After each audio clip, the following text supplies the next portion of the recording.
we're going to start with Ashlie Meredith's paper presentation, When the Shelf Breaks, Claiming Prophetic Witness in High Demand Groups.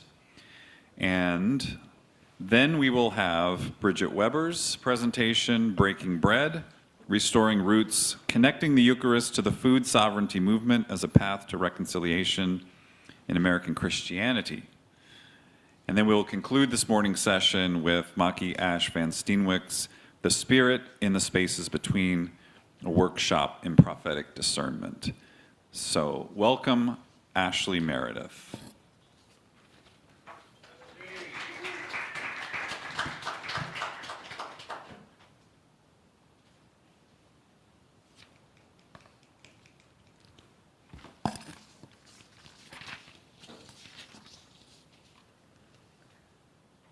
To share my screen so that I can control the slides from here.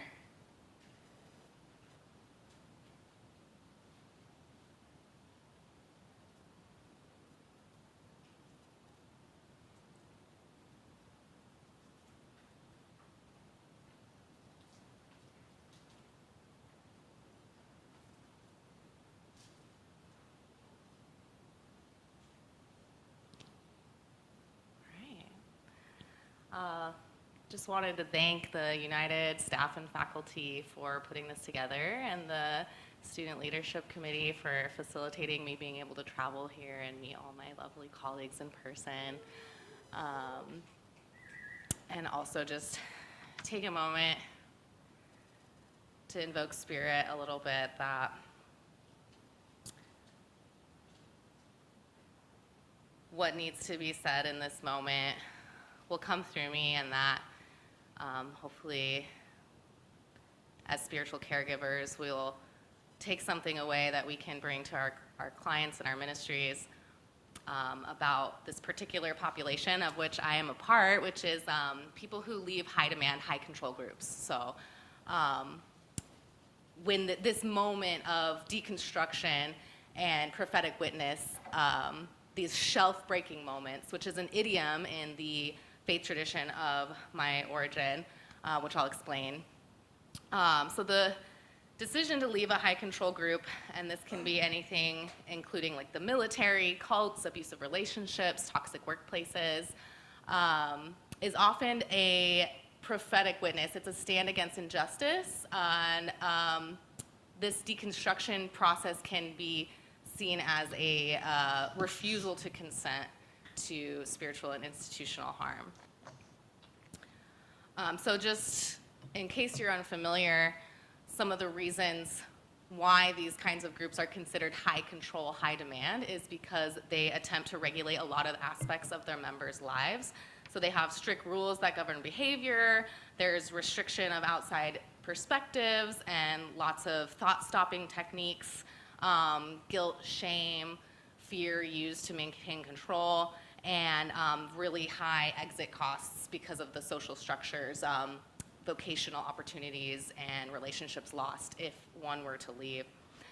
So the question that I can hardly even answer for myself is, how does anyone ever leave these kinds of situations when there's this shared false reality, which kind of distorts your critical thinking and ability to make decisions or discernment, and then these really high exit costs. And so what I'm trying to talk about here is these moments of prophetic witness that transcend, that make these high exit costs not matter anymore. And we'll talk about that. So some of the most common reasons, and this is based on research of Western people leaving religion, these are some of the most common reasons why people start to deconstruct.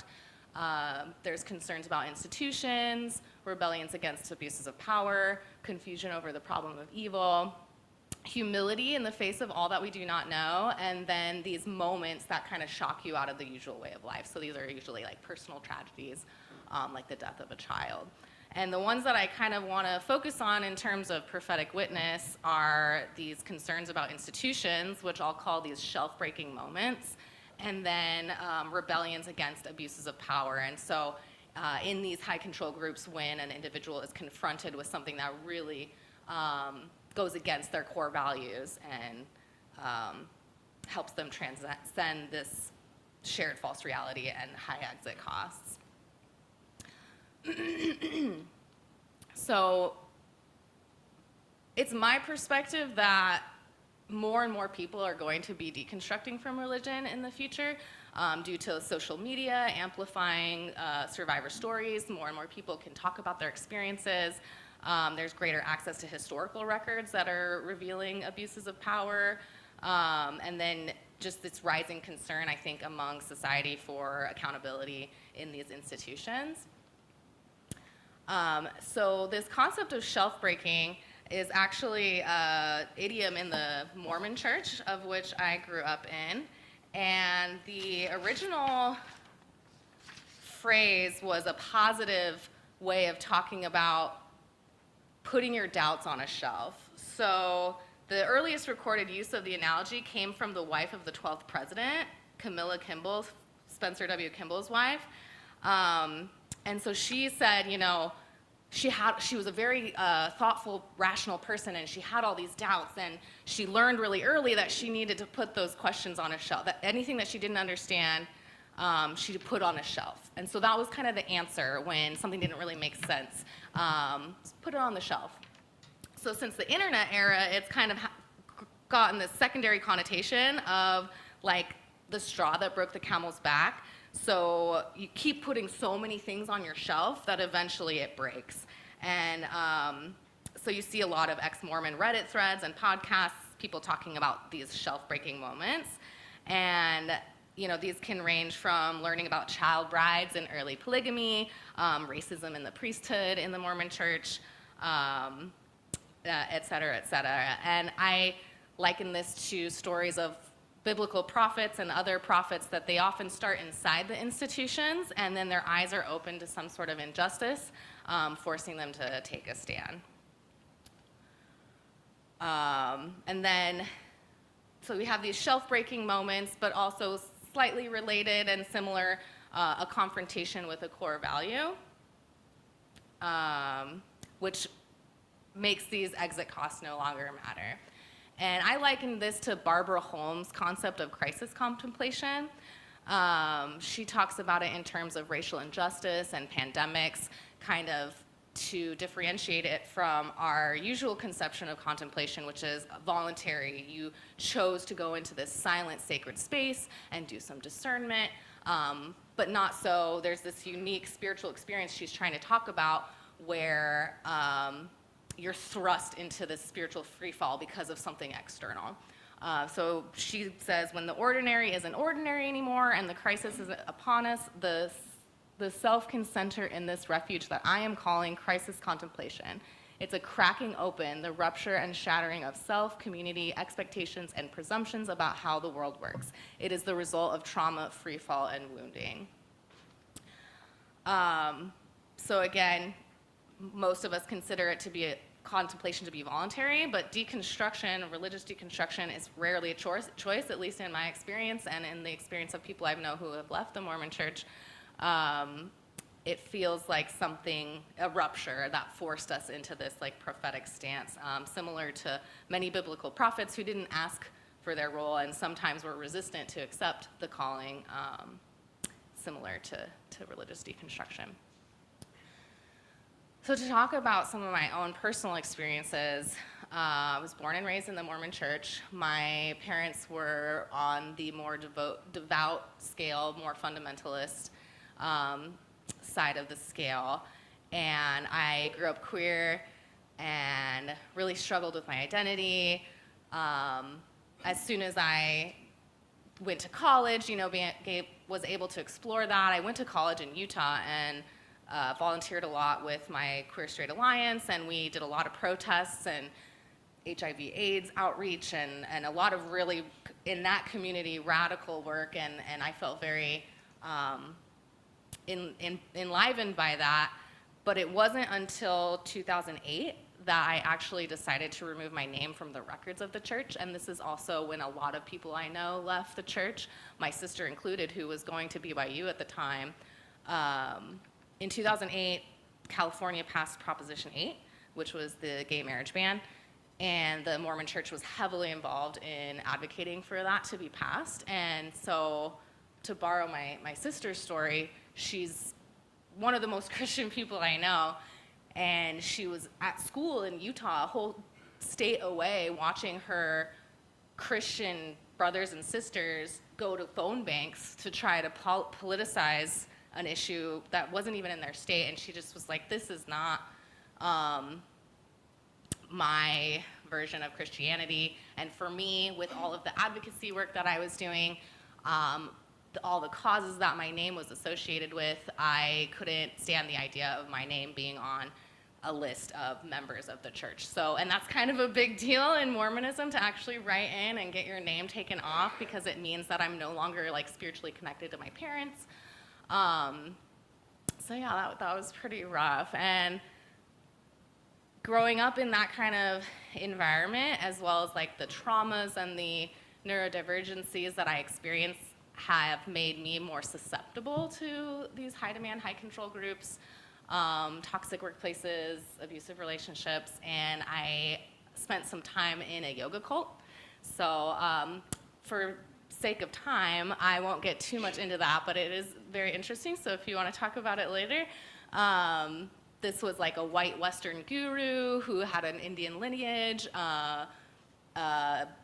and the longer that you spent in this yoga community, the more demands were made of you, and there was some exploitation and emotional abuse happening there too. And I didn't spend as much time as some of my friends in this cult, but I have some friends who were there for 5, 10 years, and leaving really cost them a lot. And I kind of got to watch them go through what I did 10 or 20 years prior, and got me kind of thinking about this process of claiming prophetic witness when you view these abuses of power or these confrontations with your core values in these kinds of groups, and the amount of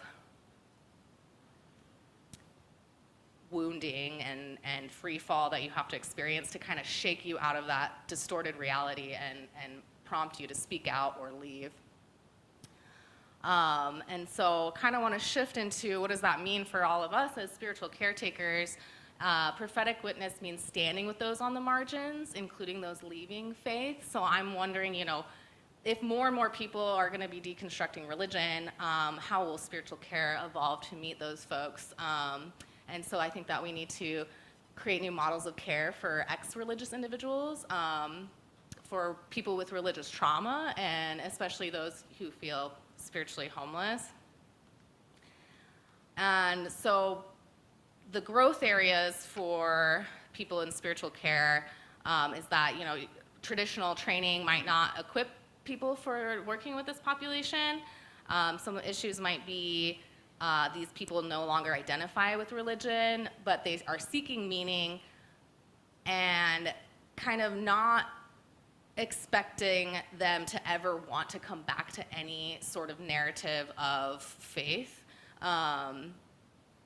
So just providing this ethical, open-ended support without proselytizing, and an opportunity that I've really been excited by. There's a woman named Brittany Hartley. She's also an ex-Mormon, and she considers herself an atheist spiritual director and a nihilist recovery coach. And she wrote a book called No Nonsense Spirituality, All the Tools, No Faith Required. So this idea of being able to help people build meaning without supernatural beliefs, and like walking with them through these existential crises, especially as someone who has experienced that. So it's just some questions for us all to reflect on, and then we can move into a Q&A. But prophets have always been truth tellers, often at great cost. As spiritual caregivers, how do we create spaces where truth tellers are supported, not silenced? So what are our ethical responsibilities to work with deconstructing individuals? How can we accompany them without assuming that they will travel this narrative arc of coming back to a relationship with any sort of faith or God? And then what responsibilities do we have within a faith community to support people within our community speaking out on injustices that are happening maybe in our communities? So that's what I have for you all. Thank you.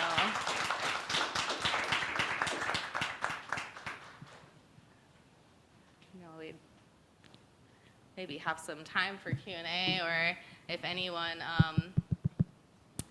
feels inspired to answer any of these questions or have experience working with these kinds of populations, or...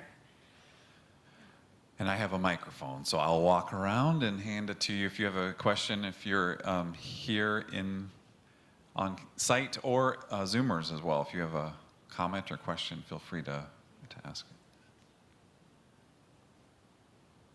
Elliot. Okay.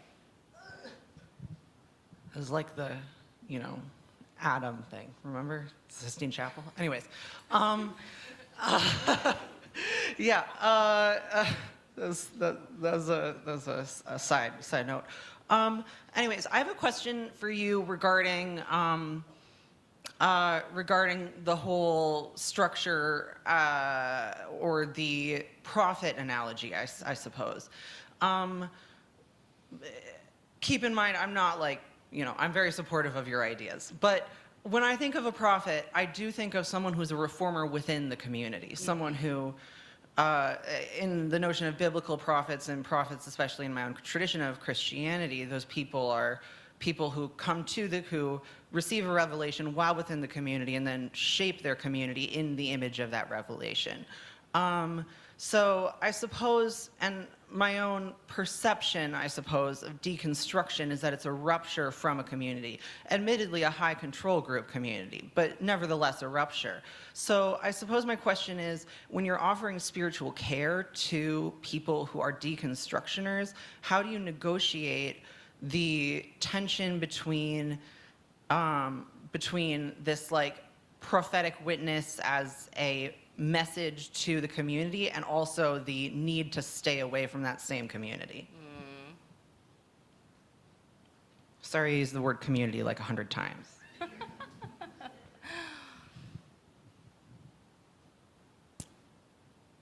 I think that is actually, as far as the spiritual conversations that I have with people who are actively going through stuff like this, and I can't spiritually direct them because they're my friends and who went through the experience with me, especially of leaving the yoga cult. This was only 2 years ago. So a lot of the conversations revolve around, can we still participate in the practices and the wider community and kind of ignore what happened when we got too close, basically? Because the things that we experienced, there's a larger community that participates in meditations weekly and retreats, and there's a couple hundred people around the US, and they all get a lot of benefit out of this community. We hear so much life-affirming testimony from the people who have been in this community for 10 or 20 years, but they didn't live at the ashrams, and they didn't work for the guru, and they didn't have people making decisions about their personal relationships. But there's that desire for community, and there's that desire to continue practicing the practices, which did give us a lot of benefit, and that I still practice on my own. And so a lot of the discernment with some of my friends is, can we participate just a little bit? And does it go against this sense of justice that I felt when I had to leave in the first place? Can I participate in an organization that has nefarious practices and just kind of take what I want from it? Is that ethical or not? So that's a lot of the discernment that we're currently still doing. And I don't know. I think it's so personal.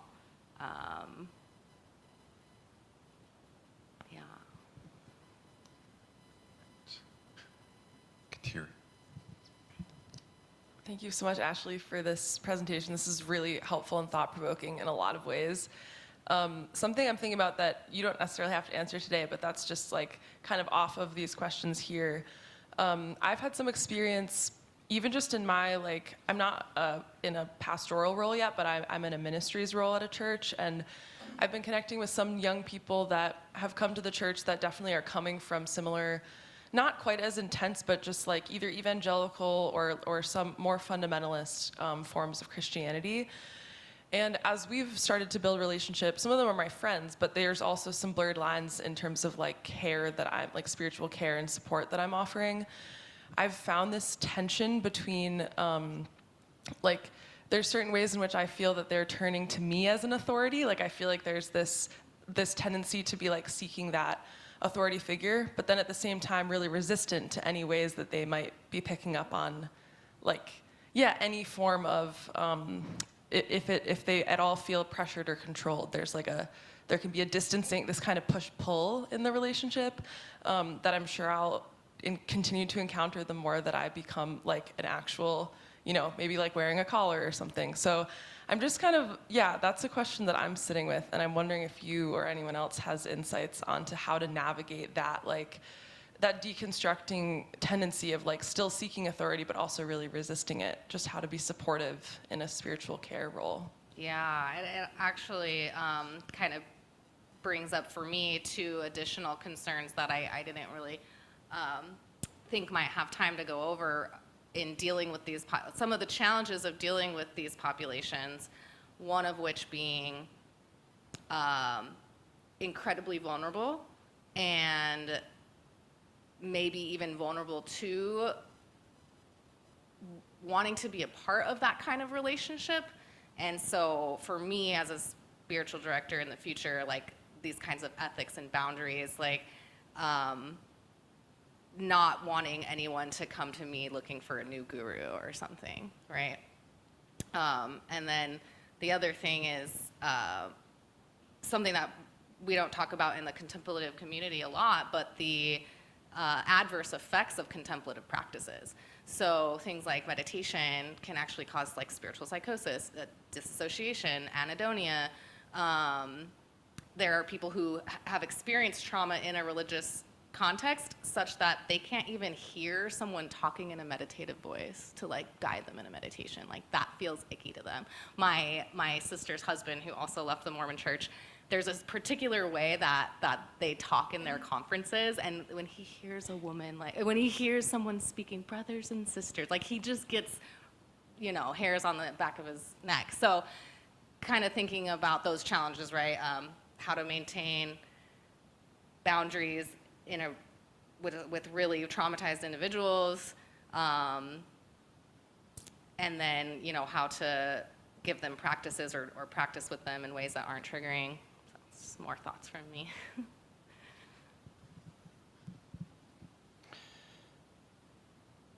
So thanks, Ashlie. I wonder, as you talked about the shelf-breaking moments and kind of the things that lead people to deconstruction, there was a lot of talk about kind of the negatives and the cost of deconstruction.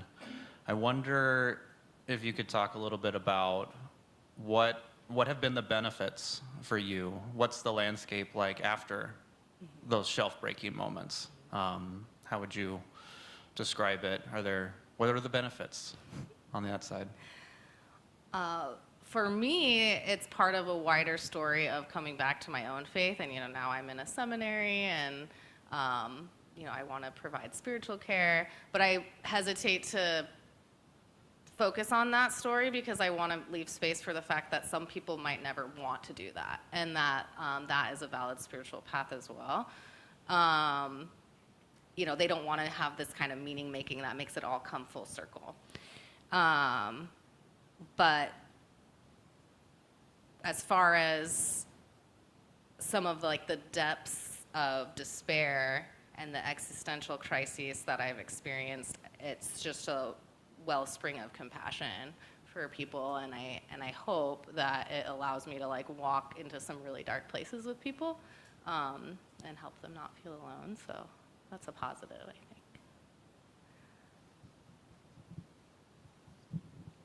Ashlie, great presentation. We talked about it yesterday, and I'm pretty passionate about this topic as it relates. I'm a UU. I came to that faith as a refugee from my evangelical background, and I did a lot of my own work on my personal faith, but I think that our congregations are really rife for this kind of work. Because I give it the example of I come from an abusive relationship and get right into another relationship. I'm bringing that trauma and that dysfunction into the new organization. So how do you see, and you're in the spiritual direction program, how do you see the relationship with congregations, ministers, to do this work? Because I think I also commented to you last night that you know, as a spiritual director and you're working with trauma, it can get a little into the therapy zone. And I feel like also coming to it from the minister, you know, as we work with people, it can get kind of dicey in not being equipped to deal with some of that. So what I'd like to hear your thoughts about that and resources, because I'm really fascinated by this topic to bring it to the UU Church. Yeah, and I think we did talk about that tension in determining our vocation of like, do I go get a counseling degree or do I, yeah, so it is hard. I guess that's the question I'm asking is how to appropriately deal with this population as a spiritual caretaker, not a therapist. Yeah. I mean, I would recommend the looking into trauma-informed mindfulness, this no-nonsense spirituality book, just ways of, and oh gosh, I can't remember her name right now, but she's a neuroscientist and she talks about the adverse effects of meditation. So just like kind of educating yourselves a bit about how people can respond to maybe things that we take for granted, like even contemplative practices, so.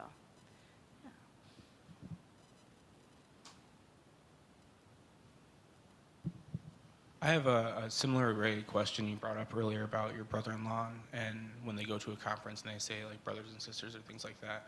It's related to Sue's question because there are a lot of people who come into UU spaces and they're even afraid of the word, or not afraid, but they are incredibly uncomfortable even around the word God, right? Or brothers and sisters. And how do you discern how to care for that when is that, especially in interreligious spaces, making that from a trigger to a point of healing, I guess, in that process? Because maybe not the brothers and sisters thing, but you're going to see and hear God anywhere across the United States, from our billboards to media, anything like that. So how do you kind of navigate the difference between working through those triggers into healing points of that person? Yeah, I mean, I'd love to hear from people who do ministry and work with more like groups of people, because I feel like in the spiritual director relationship, if you're engaging with someone one-on-one, you can really take on their language, you can have those conversations, and yeah, I don't know how to do it on a group context, but I think for me, the opportunity is potentially to find people who are looking for someone who can talk about things that they've experienced leaving a high control group and very specific population, and avoid those triggers altogether, and then see what they want to bring back in.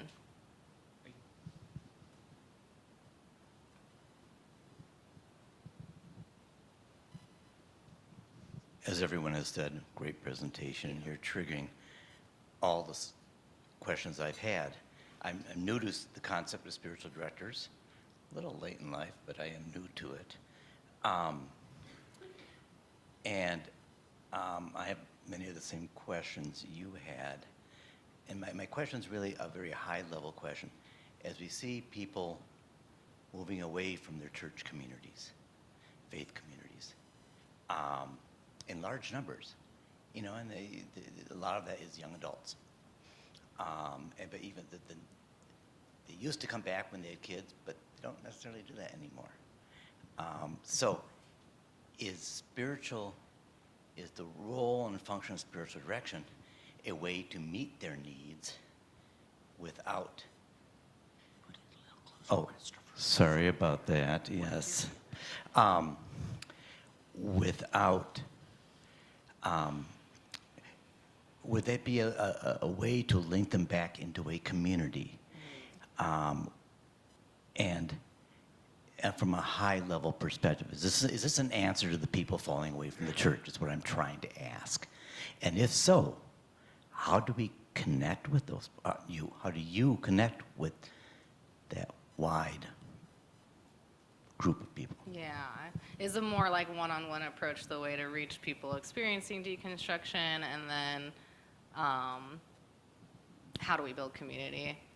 That's definitely something I think about because, and this is in the discourse right now, in the wider consciousness, not even just among spiritual people, but like the lack of third spaces in our community. So something that we all should work on is creating more of those third spaces, even if they're not churches.